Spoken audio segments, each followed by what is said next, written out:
ભૂકંપ, વાવાઝોડું, પૂર, ઔદ્યોગિક અકસ્માત અને આગ જેવી બહુવિધ આપત્તિઓના જોખમ સમયે શું તકેદારી રાખવી, કેવા પગલાં ભરવા જેવી બાબતો પરત્વે ગુજરાત સરકાર દ્વારા શાળા સલામતી કાર્યક્રમ અમલમાં મૂકવામાં આવ્યો છે, જે અંતર્ગત ગુજરાત રાજ્ય આપત્તિ વ્યવસ્થાપન સત્તામંડળ દ્વારા શાળાના વિદ્યાર્થીઓ, શિક્ષકો અને વાલીઓ આપત્તિ વ્યવસ્થાપન અંગે જાગૃત થાય એ હેતુથી પ્રતિ વર્ષ શાળા સલામતી સપ્તાહની ઉજવણી કરવામાં આવે છે.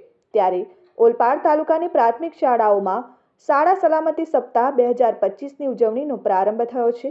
શાળાના શિક્ષકો, વિદ્યાર્થીઓ અને વાલીઓને સંભવિત આપદાઓ સામે જાગૃત કરી બચાવ અંગે સક્ષમ બનાવવાના પ્રયત્નો કરવામાં આવ્યા. તો બીજી તરફ તાલુકાની વિવિધ શાળાઓમાં 108 દ્વારા પ્રાથમિક સારવાર, ભૂકંપ વિષયક પ્રેઝન્ટેશન, રોડ સેફટી સહિત ઔદ્યોગિક એકમોમાં સેફટી અને ફાયર વિભાગના કાર્યક્રમનું ડેમોન્સ્ટ્રેશન બાળકોને બતાવવામાં આવ્યું.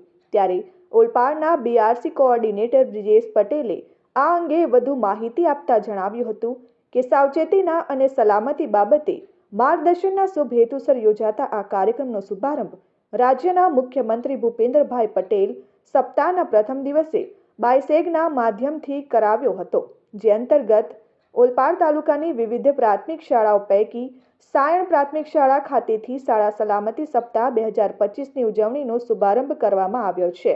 અત્રેની શાળાના ઉપશિક્ષક અને સદર કાર્યક્રમના નોડલ ઓફિસર અનિલ રાઠોડે ઉપસ્થિતોને આવકારી પ્રાસંગિક ઉદ્બોધન કર્યું હતું.